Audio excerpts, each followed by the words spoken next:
কামৰ কাম কাজ লৈ পেলাই তেওঁলোকৰ কিন্তু চিন্তা হৈছে তাৰ বাহিৰে বেলেগ একো কৰিব পৰা নাই। কোনো চৰকাৰে কংগ্ৰেছে প্ৰায় ভাল স্বাধীন লোকক মাটিৰ পট্টা দিয়া যিটো হক সাহসী পদক্ষেপ অসমৰ মাননীয় মুখ্যমন্ত্ৰী ডক্টৰ হিমন্ত যিমান যি পাৰিছে তেখেতে যেনেকৈ কথা দিছে কাম কৰিবলৈ তেওঁ চেষ্টা কৰিছে।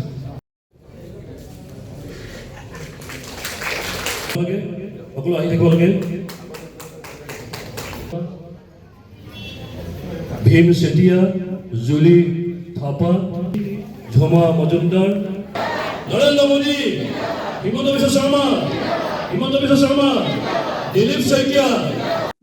মহিলাসকল স্বাভাৱিক পুৰুষসকলৰ পৰা অকণমান হ'লেও তেওঁলোকে ভয়ত থাকে আৰু ভয়ত থাকি পেলাই নিজকে বেছিকৈ সাজি কাচি থাকিব বিচাৰে আৰু মানে বেছিকৈ সাজি কাচি তাত খৰচাও বেছি হৈ যায়। আৰু তেনে আমাৰ পুৰুষে যদি আমি সাজি কাচি হৈ নাথাকোঁ, দেখিবলৈ ধুনীয়া হৈ নাথাকোঁ, বেলেগ আকৌ মহিলাক যদি চকু দিয়ে আমাৰ কি হ'ব? কিন্তু সেইটো বন্ধ কৰি দিলে, মানে খেল খতম কৰি দিলে হেমন্ত বিশ্ব শৰ্মা ডাঙৰীয়াই। সেইকাৰণে পুৰুষসকলৰ মুদা মৰিলে বুলি ক'ব পাৰি বা খেল খতম আৰু এতিয়া বেলেগ আৰু মহিলাক চাব নোৱাৰে। চাব পাৰিব এনেই আৰু লাগি চাব পাৰিব, কিন্তু বিয়াটো পাতিব নোৱাৰিব। সেইটো সেইকাৰণে মহিলাসকল বেছিকৈ আজি 128 জনৰ মাজৰ পৰা প্ৰায় 100 জনতকৈ অধিক মহিলাই আমাৰ ভাৰতীয় জনতা পাৰ্টীৰ দলত যোগদান কৰিছে।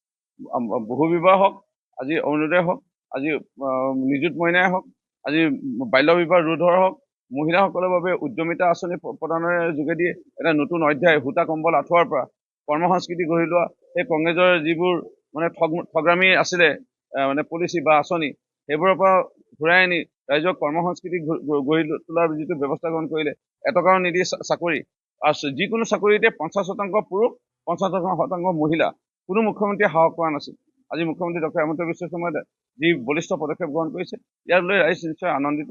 আৰু মণ্ডলৰ উদ্যোগত ভাৰতীয় জনতা পাৰ্টী দলত প্ৰায় 128 জন জ্যেষ্ঠ কংগ্ৰেছৰ নেতৃবৰ্গ আজীৱন কংগ্ৰেছ কৰি থকা, আমি প্ৰায় 80 বছৰৰ বৃদ্ধ এগৰাকী মাক পাইছোঁ। মোৰ মাৰ সময়তো তেওঁলোক কংগ্ৰেছত আছিল। পূৰ্বতে মই কংগ্ৰেছত থাকোঁতে কংগ্ৰেছত আছিল। কংগ্ৰেছ এৰিব বিচৰা নাছিল, কিন্তু আজি এই 80 বছৰৰ ঊৰ্ধত জ্যেষ্ঠ এগৰাকী মাতৃও আজি যোগদান কৰিছে। বীণা দে এগৰাকী মহিলা কংগ্ৰেছৰ সভানেত্ৰী মোহিনী মণ্ডলৰ, তেওঁৰ নেতৃত্বত শতাধিক। ইয়াৰ লগতে মাধৱ বৰা, এটা সময়ত NSY, এটা সময়ত যুৱ কংগ্ৰেছ, এটা সময়ত কংগ্ৰেছৰ মূল সমিতিৰ দায়িত্বত আছিল মাধৱ বৰাৰ নেতৃত্বত। আৰু ভাৰতৰীয়া নাগাজাঙ্গা বাগানত তেওঁলোকৰ নেতৃত্বত, অৰ্থাৎ কেইজনৰ নেতৃত্বত প্ৰায় 128 জন আজি আমাৰ ভাৰতীয় জনতা পাৰ্টীৰ দলত যোগদান কৰিলে। মোৰ বিশ্বাস মাননীয় দেশৰ প্ৰধানমন্ত্ৰী নৰেন্দ্ৰ মোদী ডাঙৰীয়াৰ যিসমূহ কৰ্ম সংস্কৃতি নতুনকৈ গঢ়ি তুলিছে, মাননীয় দেশৰ প্ৰধানমন্ত্ৰীৰ লগতে মাননীয় মুখ্যমন্ত্ৰী ডক্টৰ হিমন্ত বিশ্ব শৰ্মা ডাঙৰীয়াৰ বিভিন্ন কাম কাজৰ ওপৰত সন্তুষ্ট হৈ ৰাইজ আজি আহিছে। তেওঁলোকৰ মনৰ কথাও প্ৰকাশ কৰিলে, তেওঁলোকক বক্তব্য ৰাখিবলৈ আমি সুযোগ দিছিলোঁ। বক্তব্যত এইটোৱে ফুটি পৰিছে যে